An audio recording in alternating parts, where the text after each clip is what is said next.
Bonjour tout le monde, mon nom c'est Mike, bienvenue au Roi de Trèfle.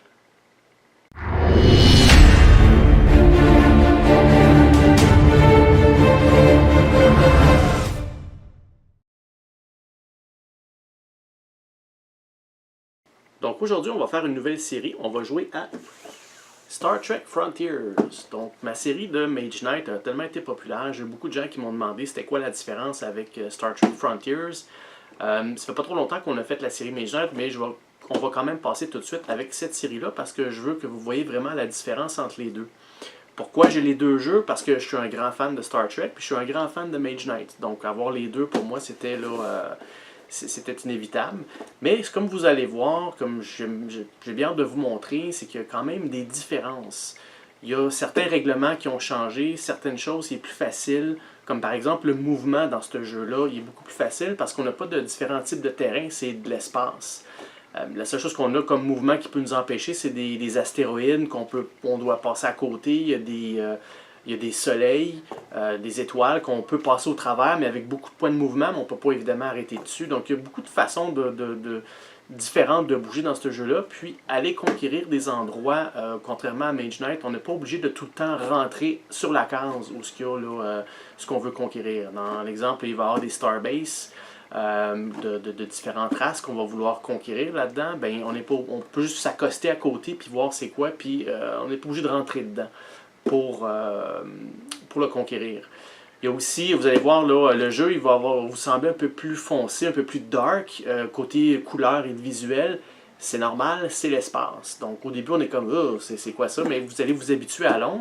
Puis ça donne un très bon feeling. On a vraiment le feeling de Star Trek. On se promène dans l'espace, on explore. Oui, il y a de l'exploration quand on arrive là, sur les planètes. Il peut y avoir des gens qui sont là. Dans ce jeu-là, vous allez voir les règlements pour les combats sont un petit peu différents. Là, on a comme deux mains, pas deux mains, mais il y a deux types de dommages qu'on peut avoir. On peut avoir du dommage sur le vaisseau, puis on peut avoir du dommage physique sur notre équipage. Donc, j'en dirai pas plus pour l'instant. Ce qu'on va faire, c'est qu'on va tout de suite passer au setup. Ce que je vais faire, c'est que je vais vous expliquer dans le premier épisode, là, pas le jeu, comment il joue, parce que c'est principalement Mage Knight, mais je vais vous montrer les différences avec Mage Knight. Puis, ça va être ça pour l'épisode 1. Ensuite de ça, à partir de l'épisode 2, ben, on va se faire une partie. Puis, j'ai décidé de faire le même scénario que Mage Knight. Donc, ce qui veut dire, c'est aller conquérir deux endroits, deux villes. Vous allez voir dans ce jeu-là, c'est pas des villes. Pour ceux qui n'ont jamais vu le jeu, ça va être peut-être une surprise pour vous. Ceux qui connaissent le jeu, ils vont le savoir. Mais il va y avoir deux villes à aller conquérir. Puis on a trois. C'est pas des jours et des nuits parce que c'est de l'espace. Donc il n'y a pas de deux côtés. On va avoir 6 rounds, qui est l'équivalent de 3 jours, 3 nuits, pour faire tout ça. Avec un vaisseau, on va en choisir un, puis un vaisseau, puis un équipage. L'équipage, on va recruter au fur et à mesure. On va choisir un vaisseau, puis un capitaine. Là-dedans, vous allez voir, il y a 2 de la Fédération, puis il y en a 2 des Klingons. Fait que j'en dis pas plus, je vais faire le setup, puis on voit ça tout de suite ensemble. Tout de suite. Ok, on est de retour. Pour cette série-là, je vais faire un peu comme Mage Knight. Au lieu de prendre une caméra statique, je vais la prendre dans mes mains. Ça va être plus facile pour moi de bouger un peu partout sur le board. Puis je pense qu'on va quand même bien voir pareil. Parfait. Donc voici, le setup est fait pour Star Trek Frontiers. Donc pour voir les différences, on va commencer par quel personnage j'ai choisi. J'ai choisi de prendre le vaisseau, le Defiant, avec Benjamin Sisko. C'est le capitaine. Donc, on voit le mini ici qui est super... c'est très différent de Mage Knight. Donc, c'est pas un personnage, un vaisseau. Donc, ils sont bien faits. Le plastique, il est cheap, mais they look good. Ils sont vraiment beaux. Là. Les autres choix que j'avais, c'est évidemment là, le USS Enterprise du capitaine Picard. On voit bien la miniature ici. Pas si vous voyez bien. Ok, là. Vous avez quand même les détails. Ensuite de ça, j'avais un Bird of Prey avec les deux... excusez si je donne des noms de Star Trek pour ceux qui ne connaissent pas. Là, mais il y a un Bird of Prey ici avec les deux sœurs B'Etor. Lursa et B'Etor. Les sœurs Duras. Je ne sais pas si vous vous souvenez de la série. Donc, une petite touche de vert, là, c'est vraiment nice. Ils sont bien faits. Puis, le dernier qu'on a, c'est... je me souviens plus du nom du vaisseau, mais ça, c'est dans la série Deep Space Nine. Il y a un capitaine Klingon qui s'appelait Murtaugh. Puis ça, je pense que c'est le Nekvar, c'est son vaisseau. Fait que c'est un espèce de battle cruiser Klingon. Il est un petit peu... il est pas tout à fait silver, mais ils sont bien faits, ils sont vraiment beaux, ils sont quand même bien modelés, même s'ils sont en plastique cheap, ils sont quand même... sont bien faits quand même, le moule est très beau. Le Defiant que moi j'ai, ben c'est sûr que le vaisseau est plus petit parce que dans la série, là, c'est vraiment un petit vaisseau, mais ça a pas mal de punch, ce petit vaisseau-là, vous allez voir. Là. OK. Parfait. OK, donc sur la map, comme dans Mage Knight, on commence sur une espèce de portal qu'on rentre. Dans la série Star Trek, c'est un wormhole. Fait qu'on arrive ici. La prémisse de l'histoire là-dedans, c'est que c'est sûr que ça se passe à peu près à l'époque de la même génération de Star Trek Next Generation. C'est qu'on trouve un wormhole, on arrive de l'autre côté, puis on explore, tout simplement.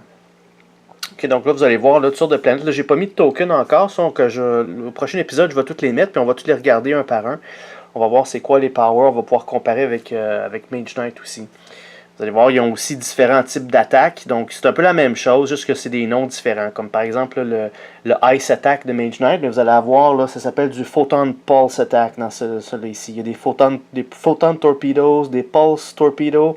C'est un petit peu plus difficile à retenir parce que c'est du techno blabla, mais le jeu, il nous donne quand même une espèce de feuille ici qui dit exactement c'est quoi. Donc vous voyez, là, les résistances, c'est la même chose. Ça représente le physical damage. Mais oui, le physical, c'est du phaser attack. Tu as du photon pulse, du photon torpedo, puis tu as aussi les deux, qui étaient le fire ice attack dans Mage Knight, ou fire ice resistance, mais c'est la même chose là-dedans. Donc vous avez le même type d'attaque, juste qu'il faut retenir les noms, puis qu'est-ce que ça fait. Puis, il y a aussi d'autres attaques comme Antimatter. Ça, c'est un peu comme quand c'était brutal. Tout ce que vous bloquez pas, c'est double dommage. Le Biogenic, ça, on l'a pas vu dans la série Mage Knight, mais c'est comme du Poison. Donc, tous les dommages qu'on reçoit, on les prend dans nos mains, puis on doit mettre aussi l'équivalent dans notre discard. Donc, ça fait double dommage. Ben, pas double dommage, mais ça nous donne double blessure dans nos mains puis dans notre paquet. Puis ça, c'est l'équivalent de... je sais pas si vous vous souvenez, là, qu'on pouvait être pétrifié là, ou stun. Si on bloquait pas les attaques et on perdait toute notre main, ben c'est ça. Ça, c'est Energy Dissipator dans Star Trek. Donc, c'est tout du techno blabla. Des fois, c'est plus difficile à retenir, mais à force de jouer, là, après une partie ou au milieu de la partie, vous allez voir, vous allez les connaître par cœur aussi. Là. OK? Donc, on a différentes choses sur le board. Ici, ça va être un token. Ça, c'est un Space Dock. Ça représente un peu comme les Glades. Comme je vous disais, là, il y a des étoiles, les soleils qu'on peut passer au travers. Mais ici, ça coûte 4 de mouvement. OK? Donc, en parlant de mouvement, on va aller voir la différence. Donc, vous voyez, ça, c'est le petit board, là, mais il n'y aura pas de jour et nuit, c'est que ça. Okay? Donc, ce que ça dit là-dedans, c'est que ça dit que les astéroïdes, on passe pas. Il y a des genres de quasars, je ne sais pas trop comment ça s'appelle, il faudrait que je regarde. Ça non plus, on ne peut pas passer. Tout ce qui est planète, le petit X que là, ça dit qu'on ne peut pas rester dessus, mais on peut passer au travers, comme aller dessus pour payer 3 mouvements. Mais il faut absolument qu'on sorte après. Même chose pour les étoiles, sauf que c'est 4 mouvements. Puis ça, c'est des genres de nébuleuses. C'est l'équivalent de ça ici. Je pense que c'est vraiment des nuages cosmiques. Là. Il appelle ça des nébulas. Ça aussi, ça nous coûte 3 points de dommage pour passer là-dedans. Okay? Les dés, vous allez voir qu'il y a un petit peu de différence aussi. Il y a toujours du noir là-dedans, sauf que là, il n'y a plus question de s'en servir seulement que la nuit, parce que l'espace, c'est toujours la nuit. Fait qu'ils sont toujours utilisables pour les genres de spells. Vous savez, là, le côté plus fort des spells, ben dans ce cas-ci, c'est pas des spells, c'est des artefacts spéciaux. Je me souviens plus du terme, là, mais c'est un mélange entre les deux. Parce que dans le jeu, vous allez voir, il manque un paquet ici, c'est les artefacts. Il n'y en a pas. Ce qu'ils ont fait, c'est qu'ils ont pris des spells, mais ils ont juste mis plus puissants pour faire un mélange des deux. Vous allez voir, là, vous avez toujours l'option de base, puis l'option plus forte avec du noir en dessous. Mais les pouvoirs dessus sont beaucoup plus forts que Mage Knight. C'est normal parce qu'il n'y a pas d'artefact dans celui-là. Ça, au lieu d'avoir des blessures dans nos mains, c'est des dommages au vaisseau. Fait qu'avant d'aller au dé, je vais vous expliquer ce qu'il faut retenir dans Star Trek, qui est la plus grosse différence, puis qui est la plus grosse complexité dans le fond, c'est il faut retenir que vous avez votre capitaine, puis vous avez votre équipage. Aussi, autre chose, vous avez le vaisseau. Donc, tous les batailles de l'espace, les dommages, ça vient au vaisseau avec les cartes qu'on a là-bas. Okay? Lorsqu'on descend sur une planète, ils fournissent un petit token comme ça, qui appelle ça un Away Mission. Donc, chaque personnage a un petit token comme ça avec les personnages de l'équipage dessus. Je ne sais pas si ça va focuser ou si c'est peut-être trop noir, là. Donc, une fois qu'on descend sur une planète, on doit mettre le jeton ici, puis c'est là qu'on détermine qui qu'on amène avec nous. Il y a le capitaine qui est représenté ici. Il y a une carte dans le deck là, qui est à lui, là. Le capitaine, on doit décider si on l'amène ou pas. La différence, c'est que si on amène le capitaine avec nous, les skills qu'il y a là, les habilités, on peut s'en servir. Si on décide de ne pas amener le capitaine avec nous, les skills, les habilités qu'on va avoir reçues, on ne peut pas s'en servir. C'est un choix qu'on a à faire, tout dépendant qu'est-ce qu'il y a sur la planète. Puis la grande difficulté avec les Away Missions, c'est que contrairement aux bases ou aux autres places, quand on a le vaisseau à côté, on ne peut pas regarder c'est quoi le token. Il faut absolument descendre dedans. Peu importe. Fait qu'on ne sait pas ce qui nous attend. c'est plus difficile. Puis vous allez voir aussi, quand on va descendre en bas, les personnages ne peuvent pas faire de bloc. La première phase de ça, c'est qu'ils ont une phase de diplomatie. S'ils ont assez de points de diplomatie, ce qui était l'influence dans Mage Knight, dans ce jeu-ci, c'est de la diplomatie. S'ils sont capables d'avoir assez de points de diplomatie que sur le token, ils sont capables de s'en sortir sans problème et de réussir à combattre le token avec la diplomatie. S'ils n'en ont pas, ils peuvent faire du long range attack. Ça, c'est la même chose que dans Mage Knight. Ça va être marqué sur les cartes, long range attack de temps. On peut one-shotter les bonhommes à distance avec du long range. Par contre, si on n'a pas assez de long range attack, puis on n'a pas assez de diplomatie, il n'y a pas de bloc qui existe. Le seul bloc là-dedans, c'est les shields, puis ça, c'est pour le vaisseau seulement. Ça ici, dans l'espace, ça représente des shields, mais quand on va sur la planète, ça représente le nombre de dommages qu'on prend, tout simplement. Mais ça bloque pas. Fait qu'on doit, si on n'est pas capable de faire de l'influence avec la diplomatie, excusez, je reprends. Si on n'est pas capable de réussir avec la diplomatie ni du long range attack, on doit subir les dommages. Puis s'il reste des personnes, là, on peut faire des attaques régulières. Parce que là, les dommages qu'on va mettre, vu qu'on n'a pas de bloc, bien, on doit absolument les mettre sur l'équipage et ou sur le capitaine s'il est avec nous autres. Le capitaine, lui, sa défense est de 2. Okay? Donc, si, mettons, on prend 5 points de dommages, puis je mets sur le capitaine, bien, le capitaine va en prendre 2 sur les 5, il va en rester 3. Okay? Si je reviens au combat de l'espace, contrairement à Mage Knight, dans celui-là, les shields qu'on a, qui est le bloc de Mage Knight, on peut bloquer partiellement dans ce jeu-là. Fait que si je reçois 6 points de dommage puis j'ai 3 shields, ben je peux décider de bloquer les 3 puis prendre 3 points de dommage au vaisseau. Contrairement à Mage Knight qui fallait tout bloquer au complet, sinon on prenait tous les dommages au complet. Fait que ça, c'est une grosse différence qui va faire... Vous allez voir, ça fait une grosse différence dans le jeu, dans le gameplay. Okay? Maintenant, si je reviens au dé, vu que c'est dans l'ère de Star Trek, The Next Generation, vous allez avoir la même chose. La même chose, c'est les couleurs. Donc ça, c'est du rouge, c'est du Command. Donc dans Next Generation, c'est rouge. Parce que dans l'ancienne série, c'était jaune. Captain Kirk, son chandail était jaune, il n'était pas rouge comme Picard. La science, toujours du bleu. Le noir dans le jeu, c'est tout simplement du noir comme Mage Knight. Sauf que ici, c'est du blanc. Le blanc, c'est ça qui est le Joker des 3 couleurs. Vous avez la couleur... il y a aussi du jaune pour tout ce qui est technique. Donc, dans Star Trek série originale, ces symboles-là, c'était les chandails rouges, mais dans Next Generation, des chandails jaunes. C'est pour ça que le dé est jaune avec ça. Donc, si je reviens à celui-là, ça, c'est le Joker, qui est le gold dans Mage Knight, mais celui-là, il est blanc là-dessus. Puis lui, on peut prendre ça pour faire n'importe quelle des 3 couleurs, rouge, bleu ou jaune. Okay? Puis, dernière chose qui est nouveau, vous allez voir, il y a le mauve. Le mauve, ça, c'est... il y a des cartes qui ont du mauve dessus, on peut prendre ce dé-là. Ou bien, le choix qu'on a, c'est que si on a du mauve, puis on a des couleurs qu'on ne veut pas, mettons, j'ai besoin d'un bleu là-dedans, mais j'en ai pas, je peux prendre le mauve, puis je peux tenter ma chance en roulant le dé. Ce que ça va me donner comme le dé, si je ne le prends pas parce que je ne peux pas le prendre, c'est comme si je l'avais utilisé pour le round. Il est perdu pour le round. Okay? Fait que, autrement dit, ça nous permet de prendre une chance, puis rouler le dé, puis peut-être obtenir ce qu'on veut.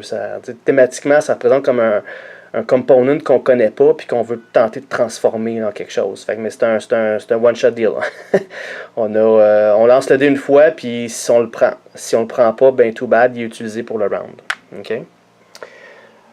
Autre différence là-dedans, c'est que vu qu'il n'y a pas de jour et de nuit, les tactiques de ce jeu-là, il n'y en a pas des tonnes. Excusez, j'ai accroché le bouton zoom. OK. Les tactiques dans le jeu, il y en a juste 6. Au lieu d'en avoir 6 le jour, 6 la nuit. Vous allez voir, là, quand on va les lire ensemble, vous allez voir c'est les mêmes que Mage Knight. C'est juste qu'ils ont pris là, comme les meilleurs, dans le fond, les meilleures cartes, là, tout simplement. Fait que ça, on va les voir en détail quand on va choisir l'ordre de tour. Okay? Parce que là-dedans aussi, il y a un dummy player.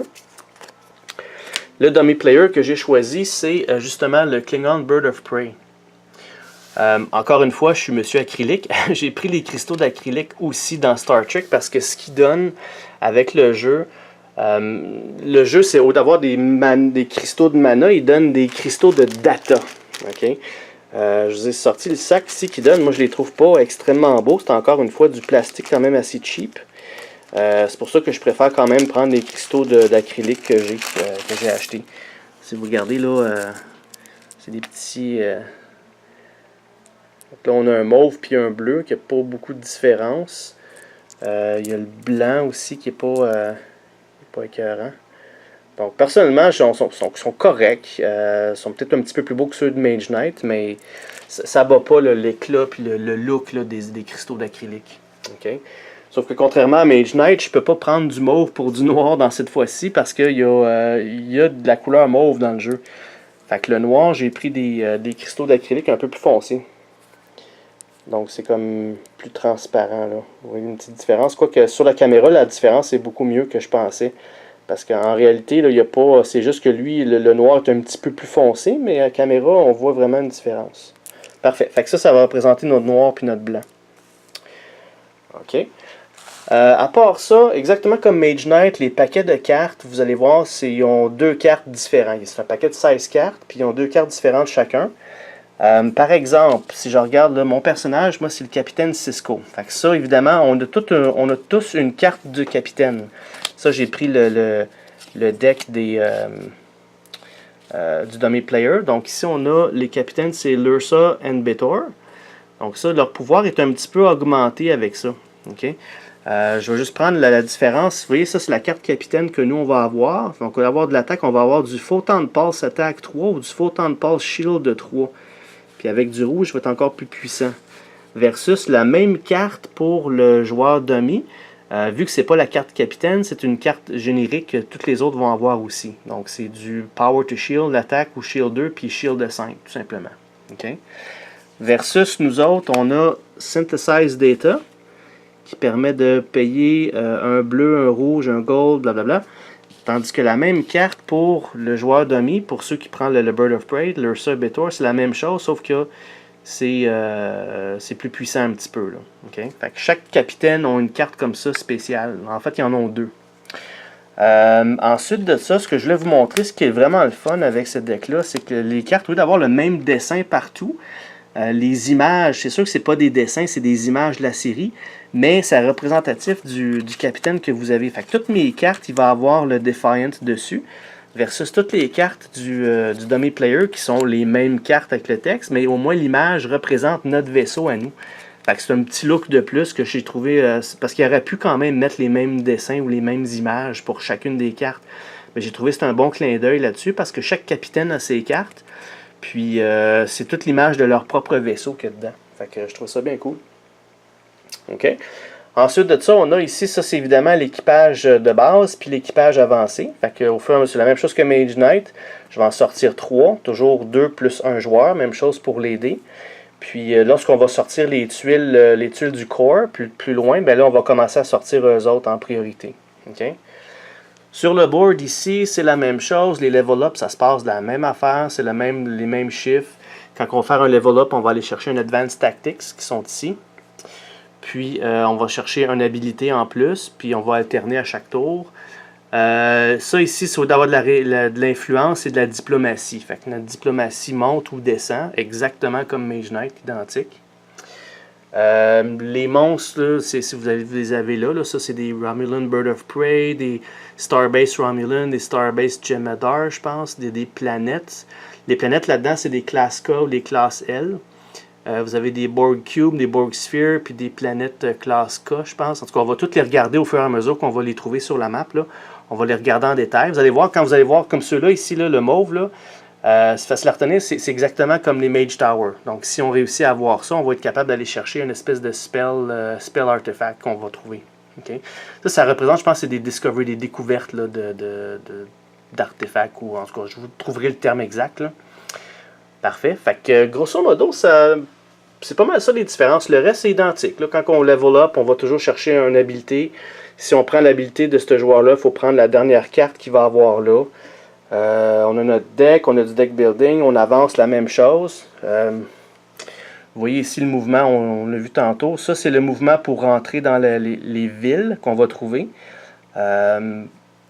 Pour le reste, c'est pas mal simple. Il y a beaucoup de choses qui sont simplifiées, mais ce que c'était grandement complexifié, c'est vraiment les away missions, quand on va descendre sur les planètes. D'ailleurs, ils nous donnent des tokens spéciaux pour ça. Ça, c'est un jeton lorsqu'on prend un dommage. Au lieu d'avoir une carte qu'on met dessus, on met ce jeton-là. Ça représente un dommage à l'équipage. Donc, si on a une carte qui a du dommage, on va le mettre dessus. Puis même chose, si c'est notre capitaine qui a du dommage, on va le mettre dessus. Parce que oui, le capitaine peut se faire blesser. Puis si jamais le capitaine se fait blesser, tant si longtemps qu'il n'est pas guéri, qu'il n'est pas healé, on ne pourra pas se servir de ses habiletés, même dans l'espace. Puis sa carte capitaine à lui, elle va servir à rien.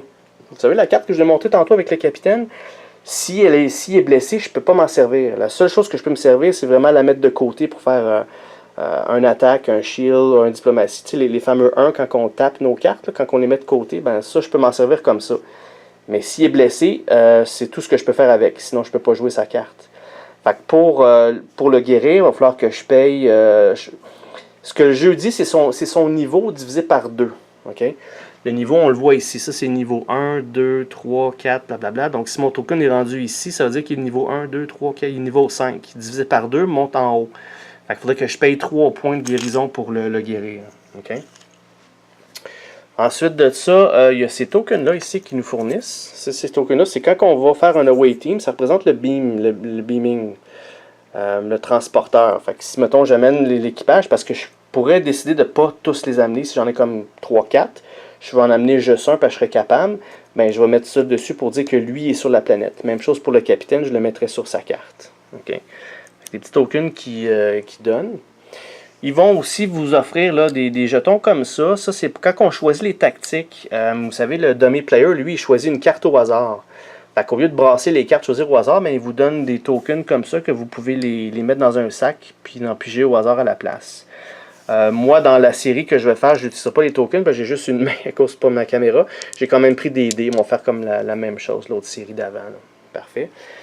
Donc, si c'est la première fois que vous jouez à Mage Knight ou Star Trek, ou comment jouer à Star Trek Frontiers ou Mage Knight, je vous invite à regarder ma série Mage Knight, le premier épisode. Ça explique vraiment les règlements de base qu'on retrouve la même chose ici. Donc là, ce que je vous ai montré, vraiment, là, c'est vraiment juste les différences entre les deux. Okay? Fait que tout le reste, là, c'est identique. Parfait. Fait que merci d'avoir été là. Donc, le prochain épisode, on commence la partie. Même chose que l'autre, on va avoir besoin d'aller en conquérir les deux villes, la première de niveau 5, la deuxième de niveau 8, puis entre-temps, ben, il faut ramasser des cartes, ramasser de l'équipage, puis essayer de se booster le plus possible. Parfait. Fait que merci d'être là, merci de vous inscrire à notre channel, puis n'hésitez pas à commenter, on est toujours là pour répondre, ça nous fait plaisir de vous parler. Donc, on se revoit au prochain épisode, au revoir.